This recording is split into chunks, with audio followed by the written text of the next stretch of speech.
book, or you may call it, it's a book. It's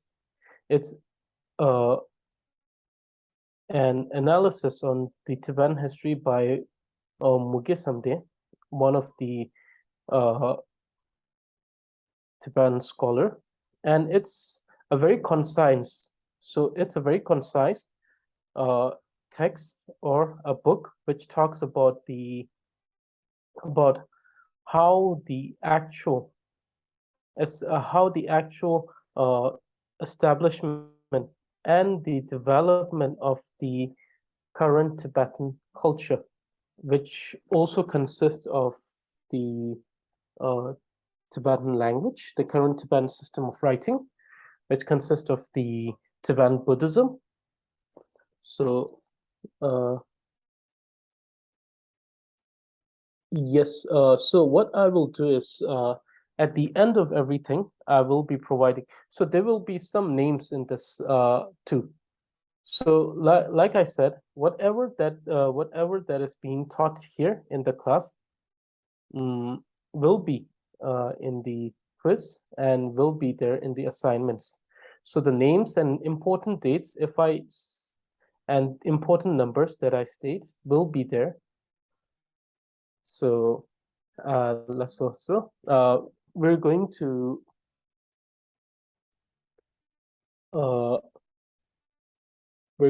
to start with the first. We're going to start with the 29th king of Tibet. So during that time, what happened is that the current system of Tibetan medicine that we have, which is the Soripa, which is the medicinal science, it actually was established during that time. The daughter of the king, Katoto Rinyense, that was the name of the king, Katoto Rinyense. His daughter, the princess, she married one of the two profound and renowned scholars on the field of medicine, called Bijay Gaje and Bila Gaje, two of them. So Bijay Gaje and Bila Gaje, they came to Tibet, and during that time, the princess married one of the physician, and then they gave birth to the prince that was called Tungye Torjo. And then he became such a renowned physician throughout Tibet, and from him, the current system of Tibetan medicine came to existence. And those of you who are studying medicine have also heard of the name Yutok Yunde Gombo, a very profound scholar, and definitely a very controversial, not controversial as being in the negative way, but the idea of Yuto Yunde Gombo, we call the new Yutok and the old Yutok, which is quite complicated, because if we consider both of them to be one person, then that person seems to live more than 200 years. So that becomes a very big problem. But okay, so not going much in that direction. So it was during that time that those scholars, it is said that they brought some set of Buddhist texts to Tibet, and the king got a premonition, a sort of dream, where he saw that the particular text was coming down from the, let's say, from the Pure Land. So it was coming from the Pure Land, and then the premonition was made that after many years from now, around the time of the 33rd king, there will be a system of writing which will help them understand this text. And that was the premonition at that time. And so the king called it Nyembe Sangwa. So it was understood as the text, a secretive text, a text of secret writings. So it was that time that he kept it, and then it was passed on to the lineages of the king from the dynasty of king. And it was later. So now this is where it is the foundation of the first language revolution that happened. The establishment of first language revolution, because it's considered to be first language revolution, because before that, Tibet actually had a spoken language and a sort of written language which was heavily influenced by the Latin. It's called Sharshung. Sharshung is Sharshung is a sort of writing which seems to be, so these are on the basis of some of the historical statement that it seems to be heavily influenced by the Latin, Sharshung. But that system of writing was not very efficient with the spoken language. Plus, that system of writing was not very renowned throughout the Tibet. Therefore,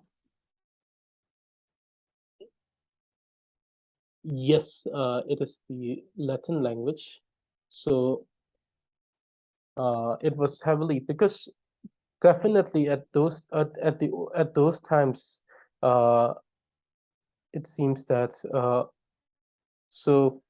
the actual statements say, so some of the analysis says that it was heavily influenced by the Latin language. So therefore, the problem was that it was not very efficient with the spoken language, as well as the other thing is that that language was not able to decipher whatever the text was, which was brought from India.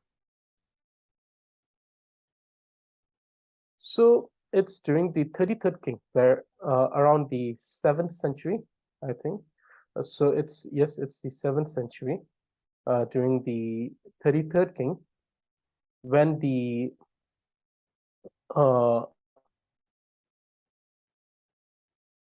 establishment of the current system of language actually happened. So it was during the 33rd king, Songtsen Gampo, who is considered to be the first king who conquered the entire Tibet. Actually, the legacy was of his father, who began conquering, and it was during his time when he conquered the entire Tibet. And he was he's considered to be the first king that ruled the entire Tibet as one, and the first of the 3 Dharma kings. So if we go into the more Dharma history, he's considered to be the emanation of the Avalokiteshvara, Manjushri, and the Vajrapani, which we call the Riksung Kompo. But still, he was a very influential and powerful king at that time. So he had 2 ministers, out of which the one called Tumi Sambuddha.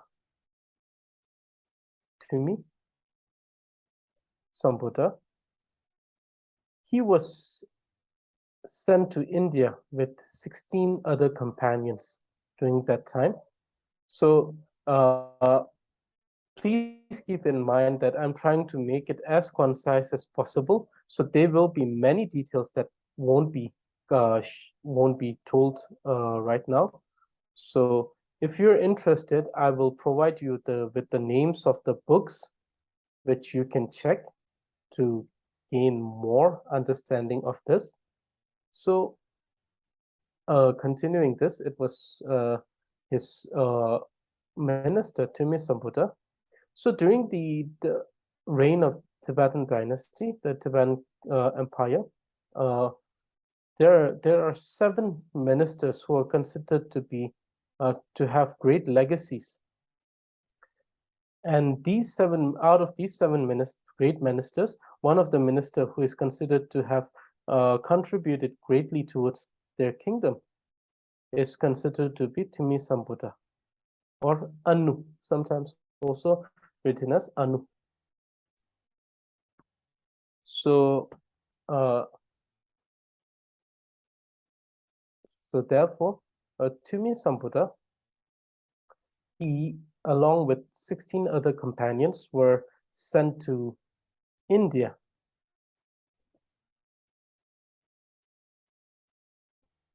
So, actually, I will send it in the group that we have, so you can check them. And I'll see if it's possible to get the PDF. If I get the PDF, I'll directly send the PDF for you to read. I'll make sure to send that. Okay, so yes, so along with 16 of his companions, he was sent to India, and many of them didn't make to India because the road was harsh. It was not like these days where we can get an air ticket and fly to India in few hours. It was a long terrain, and there weren't any established roadways where you could walk on. It was through the mountains, through the forest. There were dangers of animals, and Tibet in those times were known as the land of the savages. So there were savages everywhere, those cannibals. So only 4 out of them actually made there. Most of them died. In some instances, it's also said that only he and one of his friend made it there.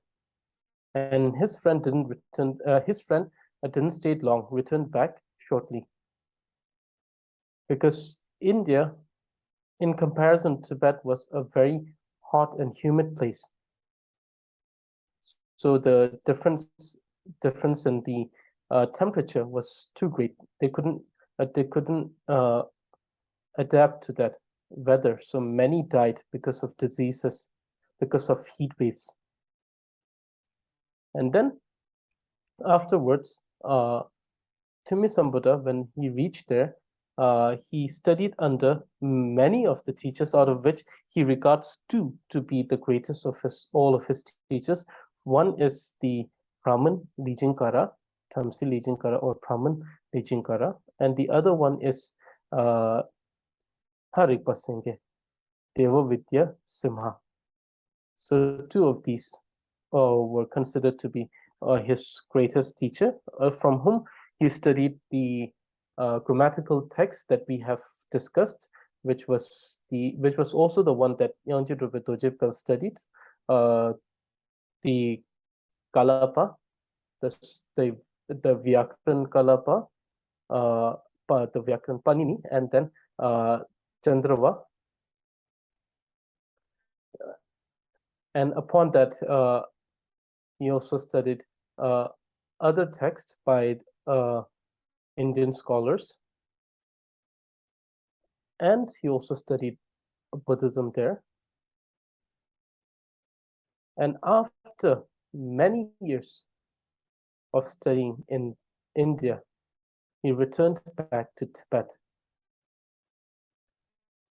And when he returned back to Tibet, the first thing he did was he started. So when he returned back to Tibet, the first thing he did was he started establishing the current system of writing. He took the examples from the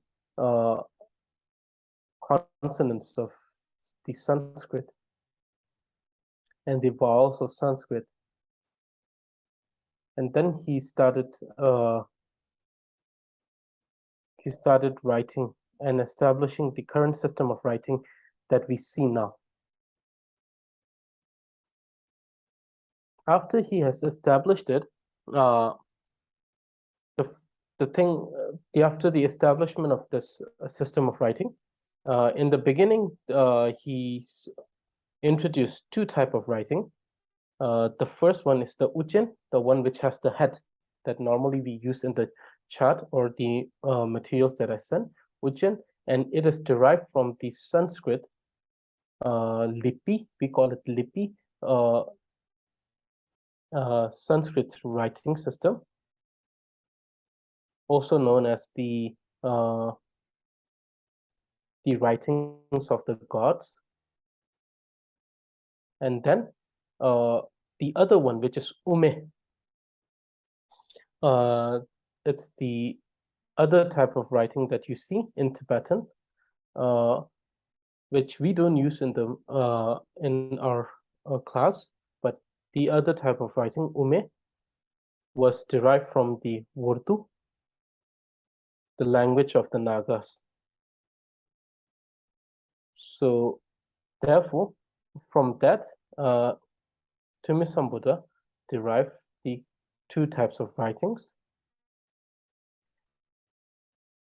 And then he composed the 8 grammatical texts, out of which we have only 2 now, which is the 30 and the gender science.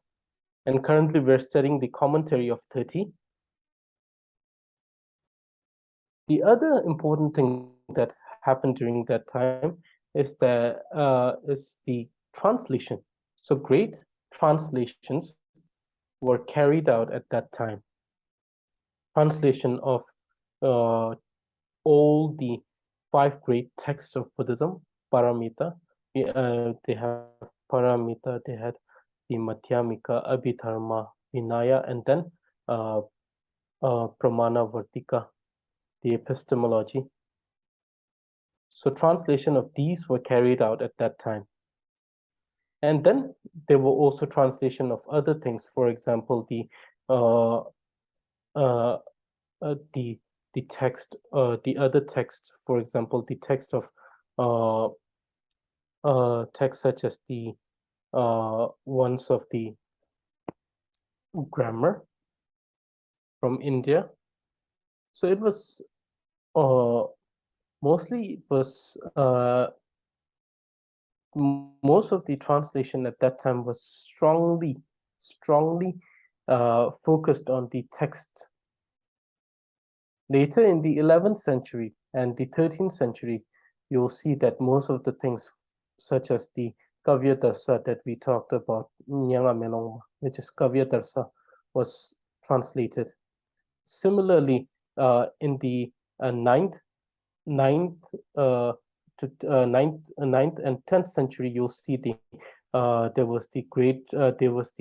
that was the time when the texts such as the Kalapa, Panini, and the Chandrava were actually translated in Tibet by the translator at that time. Translators such as Ralotsawa, Ngolotsawa. So great translators at that time. So that was the foundation. That was the foundation of the first language revolution, which was furthermore amplified by the who came after Songtse Gampo, who was called the Trisong Deodzin. It was Trisong Deodzin. During his time, this language revolution was amplified. Not only that, translations, studies, research were all amplified during his time. So during the time of Trisong Deodzin, for the establishment of the 5 great texts and the system of epistemology, in Tibet, what he did was he actually sent his troops, and then he called upon the that time abbot of Nalanda, who's the Shantarakshita, from India to Tibet to establish these texts and also the foundation of the Vinaya. And then, but at that time, what happened is that they were trying to build a university where they could establish all of these. They were trying to build a university. It was called the Samye Tsuglakang. Samye, the place. Tsuglakang means university. So Samye University, the first of its kind in Tibet, which was inspired by Nalanda and Takshila, a place where scholars could come, translate, research languages, translate text. They could do research on different Buddhist texts. All sort of scholars could come, research, and the kings would grant them grants. Like these days, we have these grants in universities where the researchers could have grants from different companies, different people, different businessmen. Similarly, and government, similarly at that time, those scholars who were translating or trying to research different texts, trying to write a commentary, would receive grants. And also, not only that, each semester they would have like these big exams where they would have these scholars come together and they would debate on different topics. They would debate on different subjects, and the ones who won, their department would get extra bonus from the king, like for example extra gold for that particular semester. So that was happening at that was to be established at that time. But the problem was that in those times there was in Tibet, I told you it was the land of the savages, so there were different entities which created different obstacles and obstruction during that time. When the people would actually build the structure during the day, they would demolish during the night.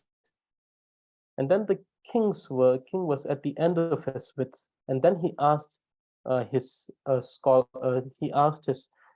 ministers, he asked Shantarakshita, and then he asked his advisors, and all of those three came up with one name.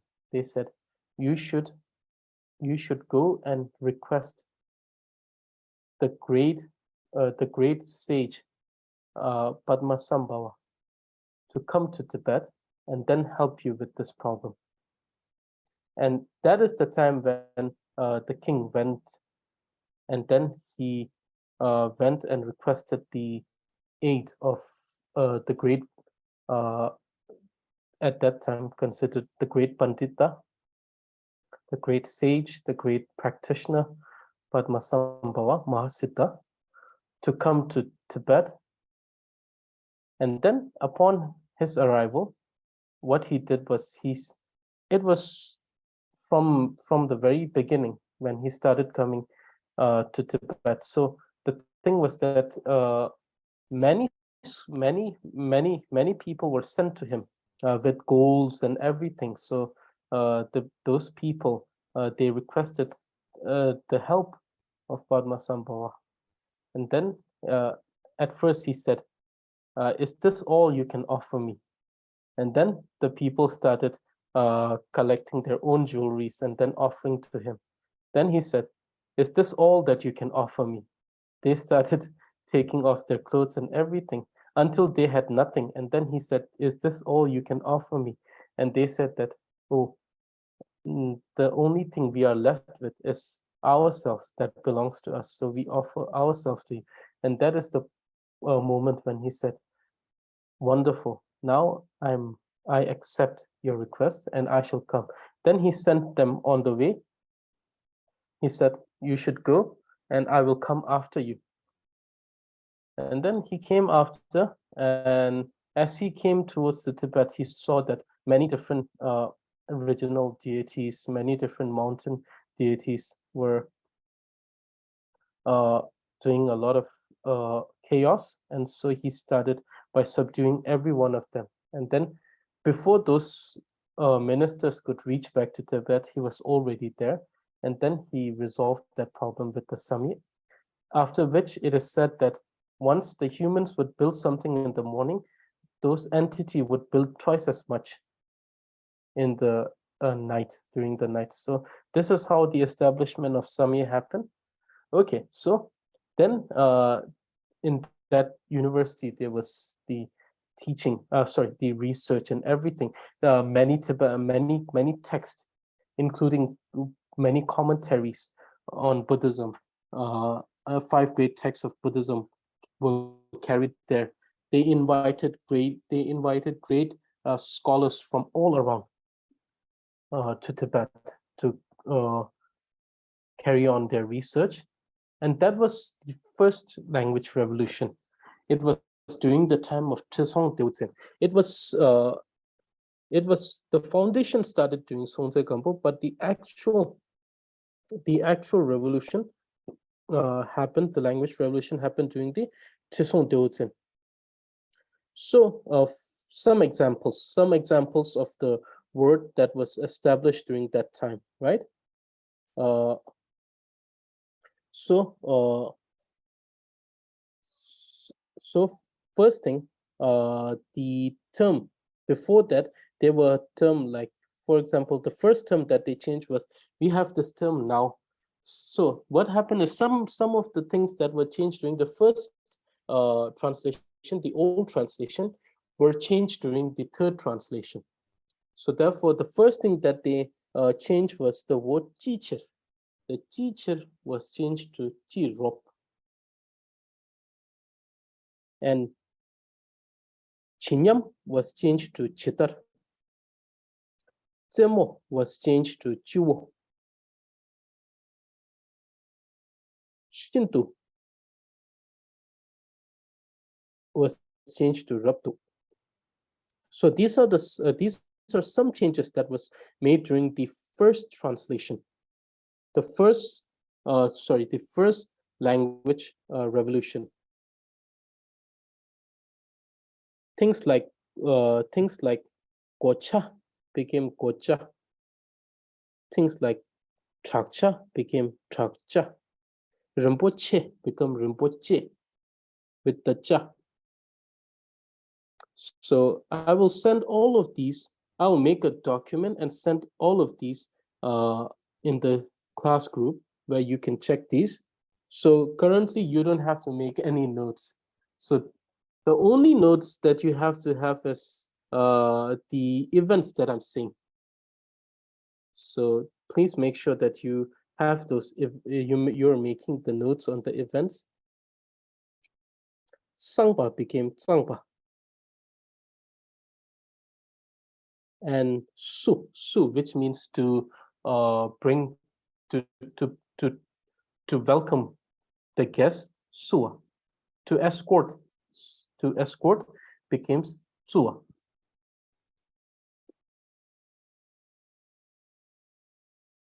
And then things like yopa, which is to cover, became yopa without the ka. Rinchen became rinchen. So all the cha were changed to cha. So these are some of the, and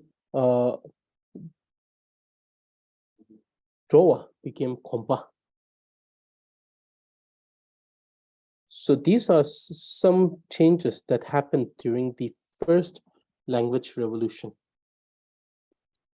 So you are going to say, oh, what was the changes that was made?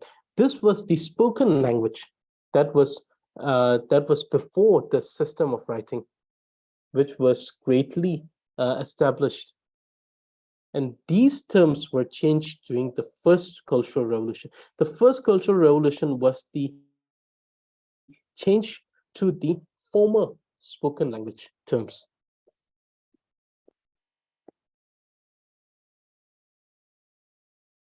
So you see that these are some examples that that are the changes that happened. And then the second language revolution, which mostly revolves around the translation of the text at that time, happened during the king, the second last king of Tibet, called Drubpay. It was during his time that the second language revolution happened, and it was mostly in the translation of the text. And then it was after the King Drubpay was assassinated by his brother, Wudum Sempo. And Wudum Sempo, who is also known as Langtharma, became the last king who ruled over the entire Tibet.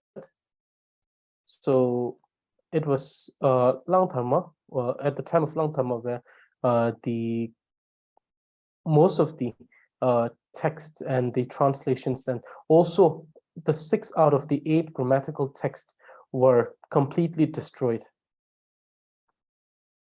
So there are arguments. Some people say that, oh, he did that to altogether destroy the religious influence in Tibet. And some people say that during those times, like at the time of Langtharma, it was seen that everyone was strongly indulgent into the religious aspect of life, and there were less and less who were there to enroll into the army to protect the country. So there are different arguments on that by different historians. But in any case, it was during the second language revolutions where we see that mostly and then another thing that happened during the first revolution was things like the usage of the tata, which was wide in use during the first translation. It was during the first translation, tata. And then the other thing is so we say that every consonant has the the root letter at the end. But during the first translation, it was made into ha. Instead of it became ha. So these things that were some of the changes that happened during the first translation. The second translation mostly speaks about changes in the translation of the text. There are no mentions of changes in the day-to-day terms. And then after that, the last king, in some texts, in some books, they refer to it as the 40th, some 41st, some 39th king, the Langtharma Wudum Sempo. It was the end of the Tibetan dynasty. And also the perishing of the current cultural and traditional system of Tibetan dynasty, which was established during Songtse Gampo. And many things were lost at that time. Many great scholars were killed. Many monasteries were destroyed. Many texts were burned, buried. And then it was many years after that, around the 10th century. It was around the 10th century when the second arising of the Tibetan cultural, the second arising of this Tibetan culture happened. And it was during that time the third language revolution is considered to be. It starts with the king at that time, Halama Yeshue, to the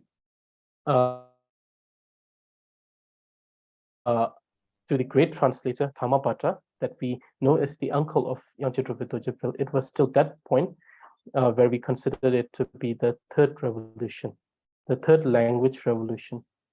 So the third language revolution happened, and some of the things were changed at that time. So one is the usage of Tata, we already know, and then some of the terms were also changed at that time. So let me first tell you a little bit about Halamai Shu, considered to be the king during that time. And he ruled upon the central Tibet, because at that time Tibet was already separated into different small regions, and that is the reason why there were no king who ruled the entire Tibet at that time. So at that time, Halamai Shu, he saw the desperate situation where both the Tibetan tradition, the Tibetan Buddhism, as well as the Tibetan language was facing a point of extinction, because most of the text, including text on Buddhism and grammar, were all Buddhism was already being perished and destroyed, and therefore he took upon himself the obligation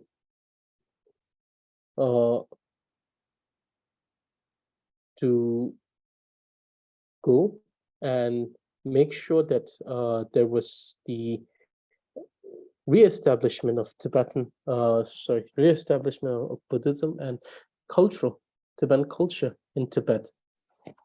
And it was at that time that he sent his nephew, Chengchu, to Tibet, to India to study.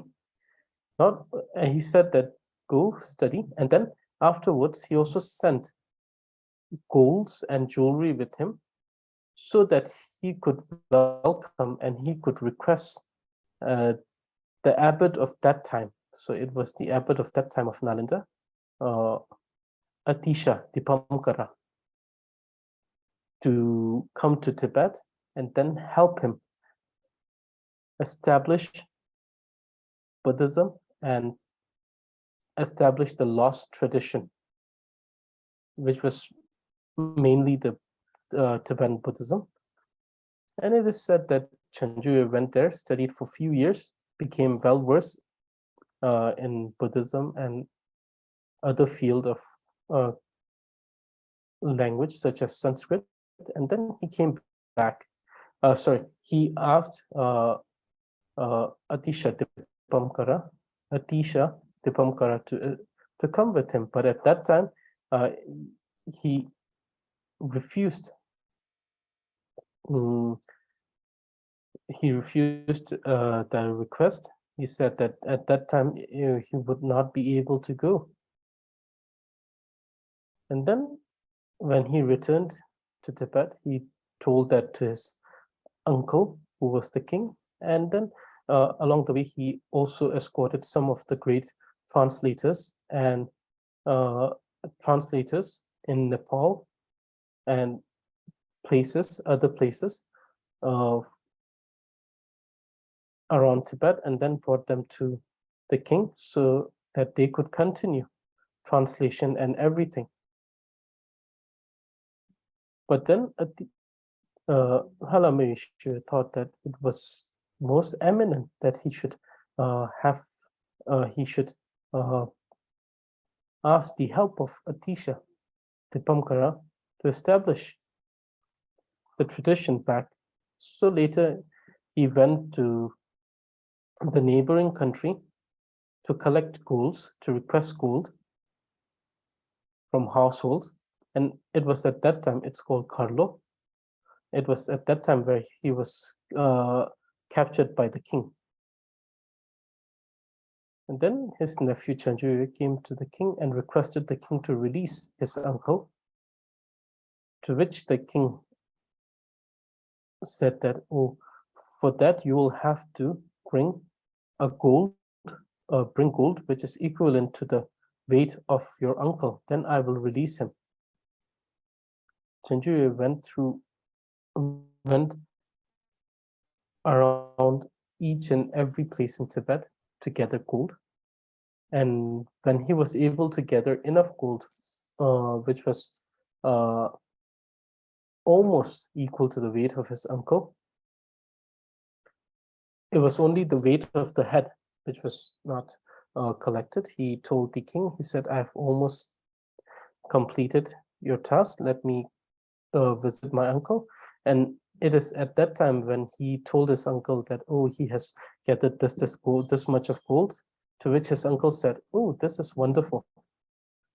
Instead of rescuing someone like me, who is now already at the verge of death, go to India and request the aid of Atisha Dipankara. And then they had this conversation. It's a very sad conversation.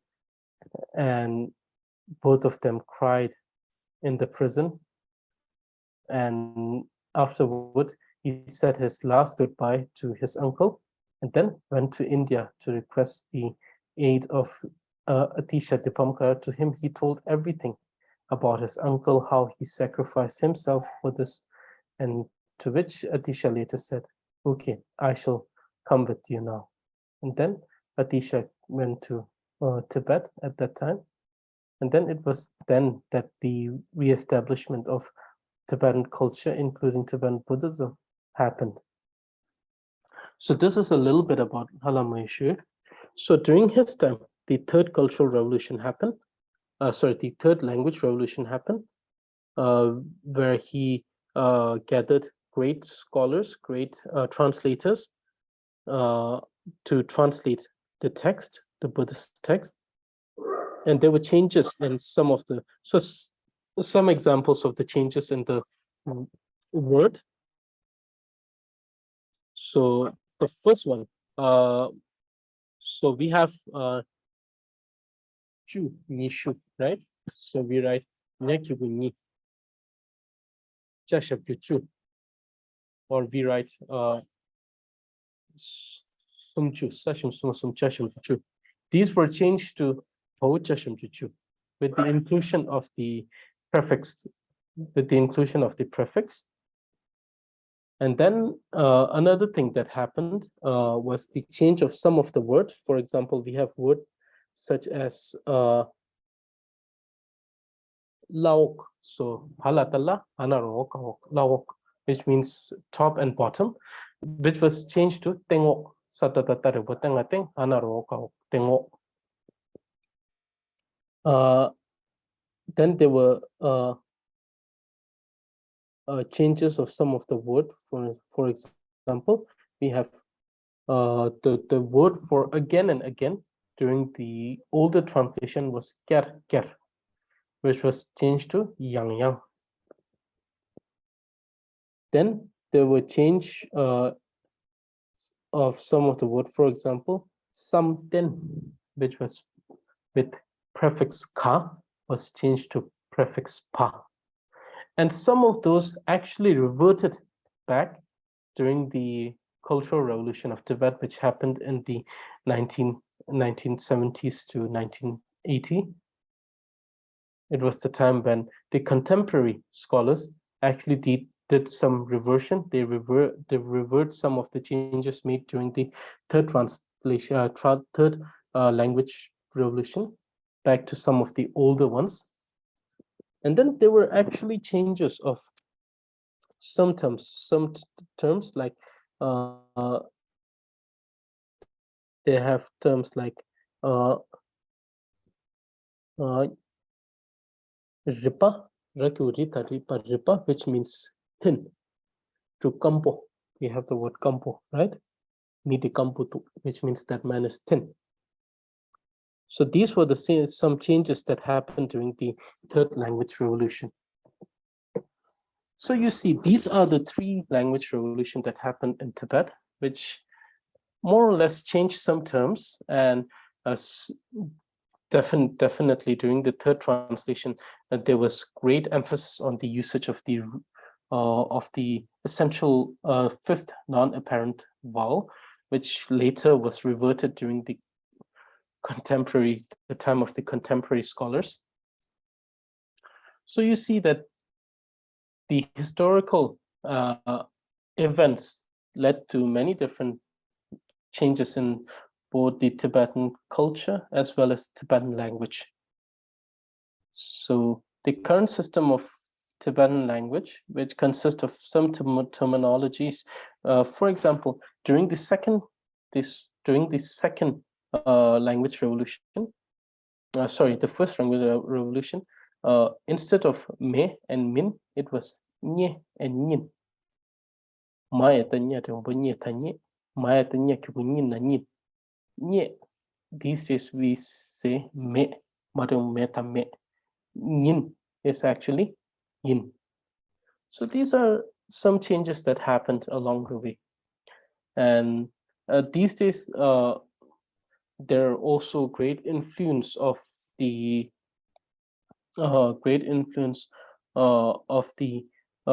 more contemporary, more colloquial system. The thing is that these days, some of the things are greatly influenced by the colloquial system, and therefore we see things like cheyains. Instead of using the particles, we see usage of those colloquial things like cheyain, shortang, repe. So these are more influence of the spoken language, and sometimes some of these are greatly influenced by the original language. And the original language becomes something that is widespread throughout the entire community, and everyone is suddenly saying this, you know. So therefore, we see that there are many changes that happens to the language, and the contemporary changes, some of them are valid, definitely, but some of them are simply because of the influence of whatever environment that we are, that is changing things. So that is the reason why we try to stick, in this class, we try to stick to the written language.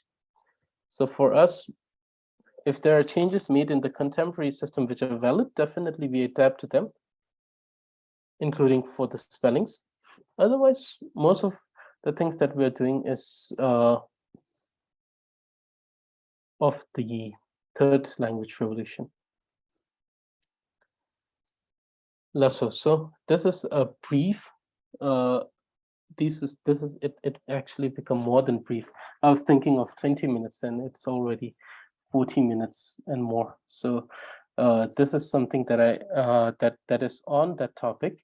And if those of you who want to actually understand more on these, I will send the names of the books. I will recommend you books to read, and I will send you, if I have the PDF, I'll send you the PDF if I get the PDF. So the thing is that most of the books will have translation in English. If they don't have translation in English, they'll be in Tibetan, but I'll still send it in the group. So those of you who want to read it in Tibetan could do that. So this is Lasso. So this is a brief about the history and the understanding of how these three revolutions actually began. And it's a very brief, right now, the thing that I said is a very brief about these things. The actual thing is so much more elaborate and very interesting if you're interested in history. Okay, now let's go with today's text. I've actually sent the text in the group. So if you have received it, otherwise I'm sending it here once again. Let me ask you a question. Lasso. Once with previous lessons, you mentioned that Nagas are the highest in the realm of animals. Yes. Did I understand correct? So okay, so the Nagas, what they are is So we have 6 sentient beings, right? So instead of animal, let me just use the other term that we normally use. So we have so I'll start with the higher. The highest is the celestial realm. The second one are the demi-celestials, which are, and then the third one is the human realm. And then comes the savages, the beast. So instead of animal, let me just call them beast, which is more pervasive. When we say animal, the problem lasso in the so when we say animals, we have this conception that, oh, these are like the dogs and the cats and the other animals that we see. So instead of that, let me just call them beast. And then we have the hungry ghost, and then finally the hell. So in the category of beast, we have these specific type of beast which are considered to be of higher grade or higher. They have a particular they have particular abilities which normal beasts don't have. So these nagas, including those, so these nagas which we say are the beast that lives in their own realm, the Naga realm, where the Nagarjuna actually went to expound the great teaching of the 84,000. So these are specific type of beasts who are higher in the realm of the beasts. So they are beasts, but higher in the rank of beasts. So they are more intelligent. They are more intelligent, and they also possess some sort of ability that other beasts don't have. So nagas consist normally nagas. When we say nagas, there are many different nagas, and different nagas are of different rank. The highest one is the king of all the nagas, who lives. So according to the text, it says he lives in the land of Naga, which is like beyond the 7 oceans. So it's a land that's beyond the 7 oceans. So yes, nagas are beast, but higher beast. When I say higher beast, they have higher capacity, like they have certain type of capacity or capability to think and understand that normal animals don't have. They have intellectual capacity to understand the dharma, to speak human language. Some of these capacities that they have, and then definitely they can transform their body and things like this. So yeah, different type of nagas. Nagas can be considered as local deities. Normally, no. Normally, no. But definitely, there are people who worship nagas, and nagas are capable of providing you with materialistic help. They have treasures, different type of treasures and gems, which can help you with materialistic things. So when we say local deities, normally it's just local deities are also those sort of, it's not a human, nor a demi-celestial, nor a celestial. So some of the local deities, when it comes to helping materialistic, some of them are actually hungry ghosts too. So this is something that one must understand. Those are hungry ghosts, but the thing is that those are higher tier hungry ghosts, which has like abundance of treasure, and if you worship them, they help you materialistically.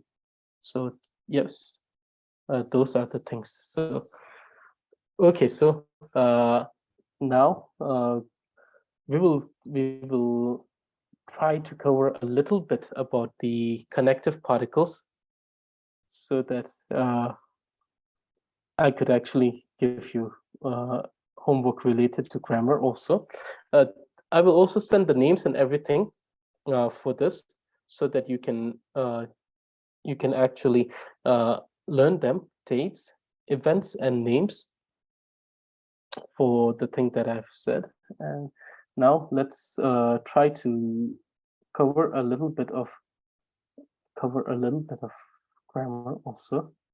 So so thank you for your patience, because sometimes when I speak about a topic, it becomes longer than what I anticipate. So therefore, like in this particular case, you see that it took more than 20 minutes. So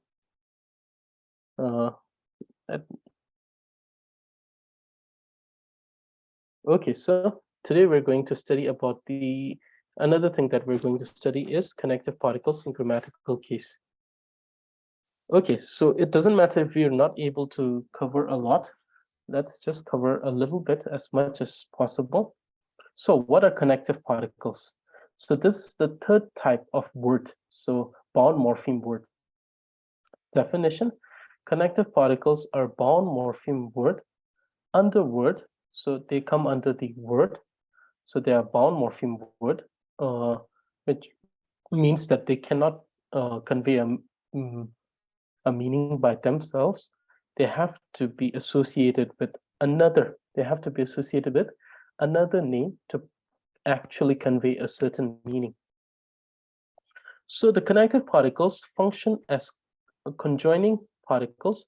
So it functions as a particle that joins two narratives or statements. So narrative and statements in Tibetan language is actually, it actually has a little different meaning. So in Tibetan language, if you're even saying a single name, that can be considered as a narrative or a statement. So it doesn't have to be a sentence. It could be a name. It could be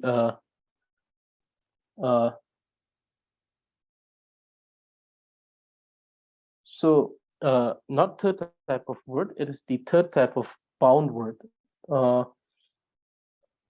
Word is tick. A word is tick. By word I mean tick. We have tick.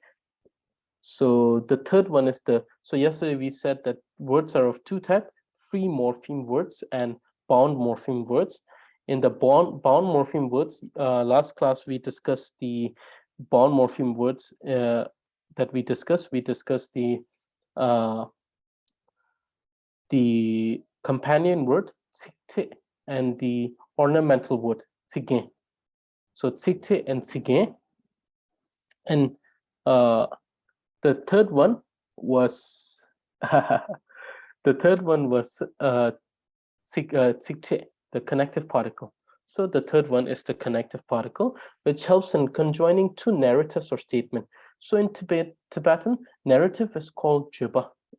Let me actually, instead of this, let me just go to this, and then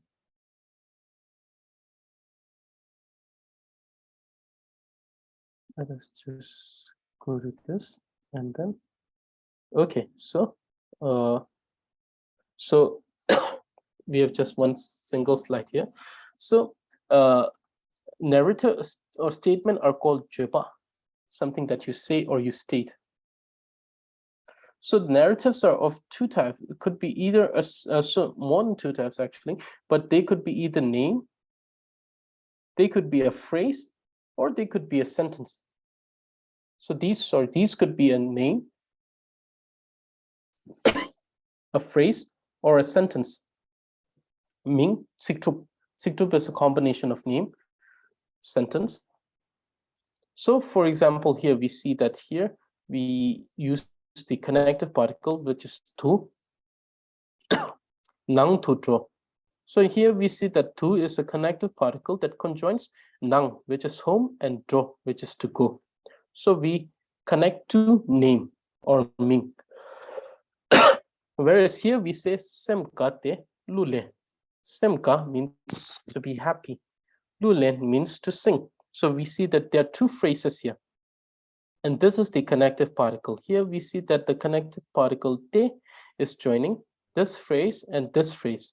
So sometimes it may join to name, it may join to phrase, it may join to sentences, depending on the circumstance and the usage. Okay, so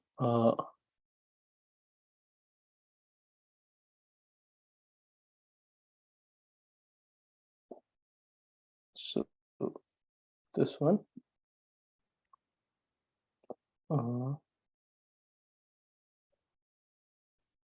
And now going back to this one. So we see that these are word that joins to statement, name or sentence or phrase, and this depends on the usage. So Tunjur, so there are different usage case that we are going to learn. So many different usage case actually. And there are two types of connective particles. There are two types of connective particles: dependent connective particle, and independent connective particle. Xianwang means dependent on something else. Rangwang means independent, that does not have to depend. What does it not have to depend? So when we say dependent connective particles, are the connective particles that connect to a name on the basis of suffix letter. So these particle, so last time I think someone asked me questions regarding when it's ki or yi, and it all depends on the suffix letter. So different suffix letter require different type of that connective particle to follow. So or in some cases it's the post suffix letter, and then in some case there are cases where they don't have the word doesn't have a suffix letter. So in these three cases there will be different connective particle that connects to the name. We're going to so this is the definition of dependent particle. It is dependent connective particle. Dependent on what? Dependent on what is the suffix letter or the post-suffix letter of the name that it follows. Or in some cases, if it has or it hasn't suffix letter. So that is the basis of dependency that we're talking here. So this type of connective particle is used based on suffix letter, and it's called dajur.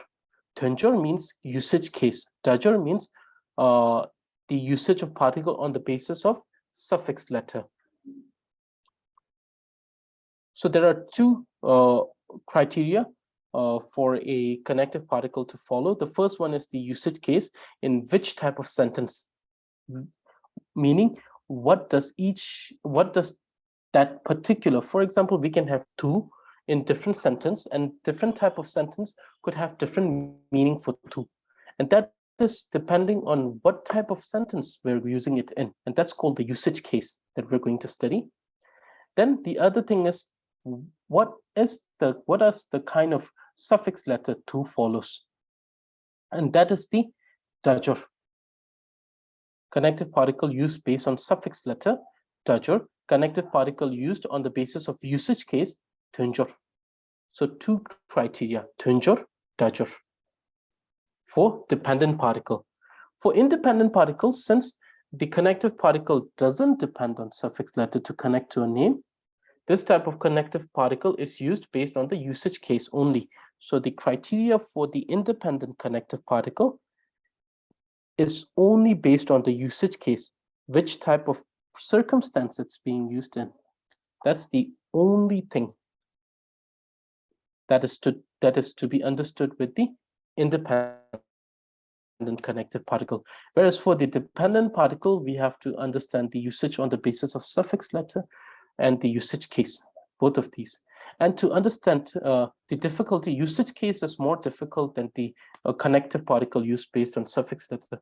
For the connective particle used on the base of suffix letter, there's just a rule, and you have to follow that rule. That's it. But the usage case is where this text becomes difficult. So, and that is the thing that will take us most of the time. That is the usage case. And that will teach you the structure of Tibetan language. The usage case will teach you the structure of Tibetan language. Then you will know what each sentence has to mean. Okay, so two types of connective particles. So, okay, now connective particles. So there are these 1, 2, 3, 4, 5, 6, 7, 8. There are 8 dependent connective particles, and 1, 2, 3, 4, 5, 6 independent connective particles. And there are other connective particles here, which is known as the alternate connective particles, which is not stated here, but is being taught in the 30, which is an independent particle, but also a dependent particle. That particle is actually much like an alternative to all of these particles. So the first one of the dependent connective particle is recompound particle, le du. Second one is particle used in place of la, que. Third one is particle possessing ide.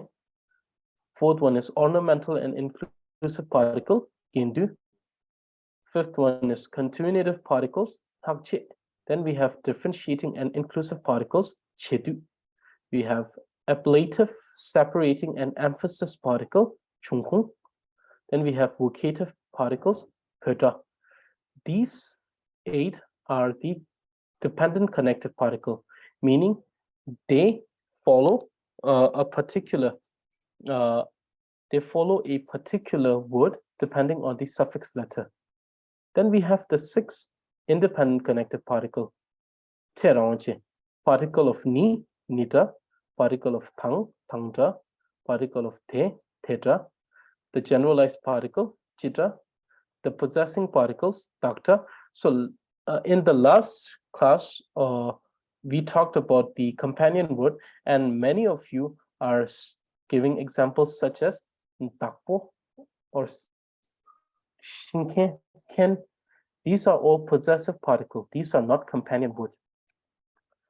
We will actually have a classification relation here with the connective particles and the sound of a particular word. Then negative particles, kakta. Here we're going to study something called the negation. Very important concept, negation.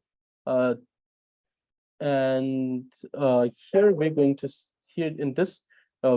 study something called the generalized and individual phenomena. Very important logical tools that we're going to introduce here. So these are connective particles. Okay, so we're going to talk about the grammatical case in next class. So these are the connective particles, and then there is alternate connective particles, which is taught in the text, but it's not written here because it doesn't come in either a dependent and independent connective particle, because it has a rule that says that it has to follow certain suffix, but in some case it doesn't follow that suffix. So that is the case. Okay, so this is today's lesson on connective particle. Now let me okay, now so let's get on with our memorization. So please choose number between 1 to 10.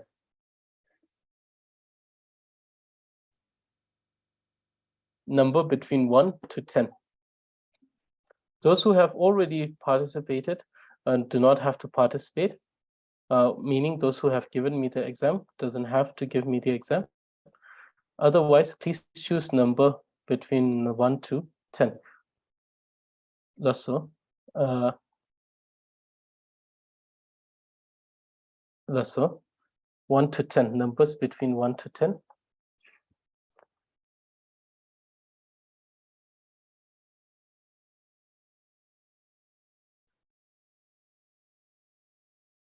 numbers between 1 to 10.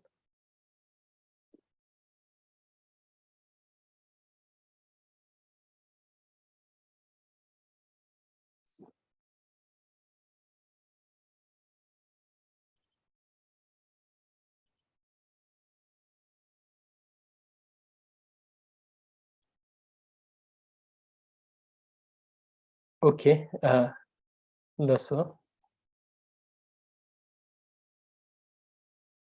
So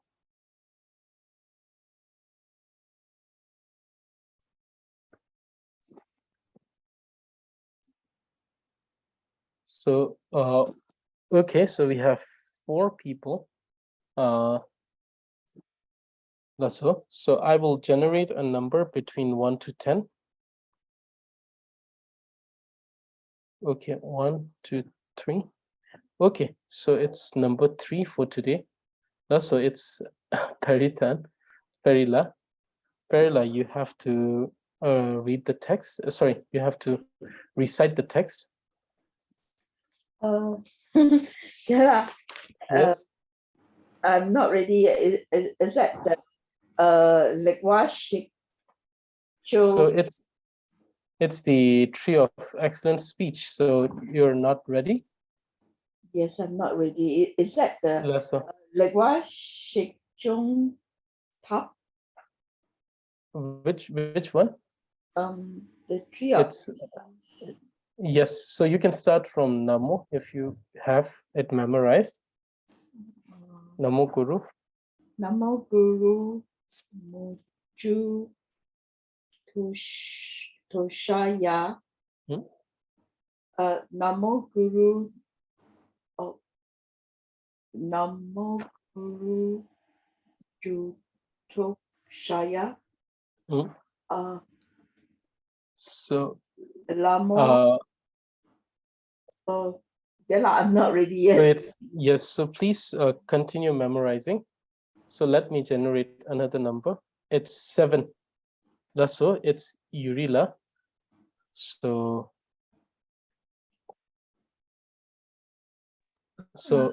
is Urila ready? Yes, but Lasso? not whole. Okay. Okay. Yes. Okay. So Sumchupe Nipo, Dikshe Jumpe Wampo, Shechawa Shukso. Yes. Yanje Dute Doje Zipa. Namo Guru Monju Goshaya. Rama Chotan Yermente, Jampir Yandra Kutune, Tumi Dikshe Sumchupe, Nimpo Drutu Sheparcha. Yankee Java Selporu, Jepa Iu Eoshi, Serjeka So Sumuchu in Kagatana Bama Ladasanam Genjuchu, Tadasani Yanjute, Tani Lala Lasumta, Sani Kaga Pamalto, Kagabama Amunju, Kogoto no Omo O, Rorosoto Latute. After that, I cannot remember. Okay, so please memorize after this. Yes. Okay, so thank you for memorizing to this point. It's actually very clear. The sounds are very clear, so wonderful. So continue memorizing it. Okay, so now questions regarding today's lesson. Does anyone have questions regarding today's lesson on connective particles? Genla, I have not a question. Yes. I mean, I have need one help from you. Lasso.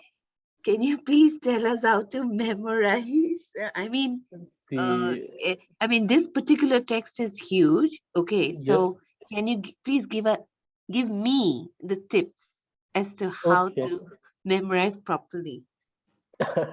So the memorization, the best technique is to understand what you're memorizing, right? So that's the first thing that makes everything easier. And then try to read the text. And sometimes what happens is that there are lines, the 2 lines, which there are lines in a certain section which may be lines that sounds quite similar, you know. In that case, you can make a connection between those two. So for me, the thing is, first I read the entire text, and then I try to understand everything what the text says, and then what I do is that I make portion of the text which I'm going to memorize each day, and then I start memorizing it. First, I will look at the text. Then for the next 3 times, I will. For the first time I look at the text, I'll see carefully, and then for the second one, I'll keep the option open to whether look at the text or not. And then at the third, I'll make sure that I don't look at the text. So then doing this continuously, what happens? So therefore, it doesn't happen with like 10, 20 lines. It's only useful for 4 or 5 lines at a time. Because if you have a very long portion that you want to do, then you won't be able to memorize in the first time. So do it with, like, for example, break the text into like 4, 5, 6 lines at a time, and then memorize it. Then try to do that 3 times. That is actually the technique that I use, and that has helped me till this point, actually, to memorize most of the text. So yes, for me, this is how, and therefore understanding the text is important. Now the thing is that the problem with this text is that we're explaining it during the class, right? So therefore, Genda, yeah, then yes, tell me something. This particular, the other text is okay, the Kara Kushu, because each word you can, when yes, you are reading it, you're also making a visual imprint in your mind, and therefore yes. you're linking the words. But however, have you, either I have missed it, maybe, have you given the translation for that, this particular text? So I have actually explained and sent the voice recording. Okay. I will have to go but, back and check on Telugu. Yes, but I haven't actually written the translation in English. So yeah, so please listen. So the thing is that many of the voice recording are going everywhere. So therefore, people are finding it difficult to find those. So from this point, what I'll do is I'll actually make a file in the voice memo and then send it to the group so that it will be saved in the media file, the group of the media file. And then you can also refer to the handout that you receive of the text. The book that I actually sent, which has like the picture and everything. I think that's very, very useful. That is very useful. That helped. That has helped. So therefore, that text is actually much, much better than the Tree of Excellent Speech. When we actually did the Tree of Excellent Speech when we were in the school, we had to memorize. There was no choice. You see, we had to either memorize or we had to memorize. I mean, the second choice was not an option. So therefore, we had to memorize it. So we used to do it in that way.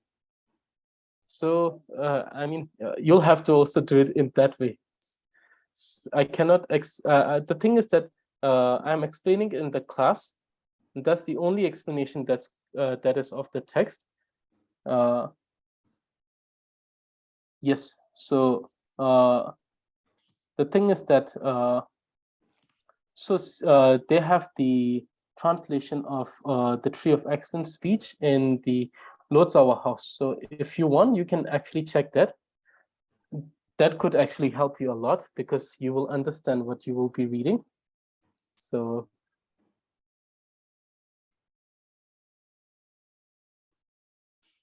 that is also wonderful. So everyone has a technique of their own. So it's wonderful. So please do that, Lasso. So one more question. I have time for one more question. I'm very sorry.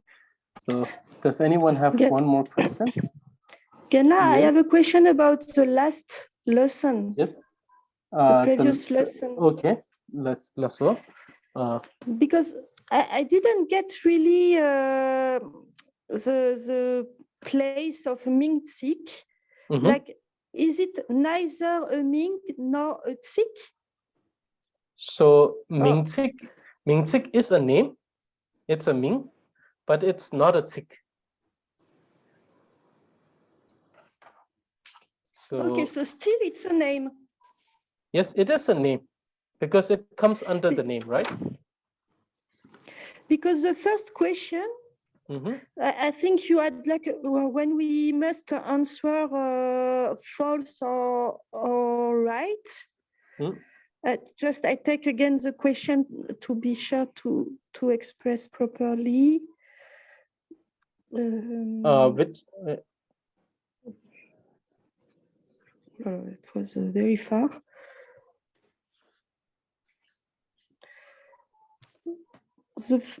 The first question, it was name are words that represent names of phenomena. And I thought like we could answer yes, but not only, because as Ming-Tsik are names, we can consider like part of names. Yes. Indicate name of phenomena. Yes, so it was not wrong, actually. So that Ming-Tsik. So you mean the question, right? Let me check the question. Let me just check the question. So it's the true false, right? Names are words that represent names of phenomena, right? Yes. So this is not true, because a name, definitely, if it a name, there are words which represent phenomena, but it also consists of the word that doesn't represent phenomena, which is tsik, right? So name is both Ming-Tsik and Tsik. So name is both Ming-Tsik and Tsik. Yes. So therefore, if we say that the big group, which is name, which is Ming, is something that represents only the name of phenomena, then it is incorrect. But if we say that it also represents a phenomena, definitely there are Ming-Tsik under the name which represents phenomena. But there are also Tsik under the name which represents everything else but phenomena. Okay. I didn't get the word only, so I thought we could open the answer saying like it's true, but not only. Yes, that could be actually a wonderful answer, but here it's just true and false. So you can just say false. Okay. Lasso.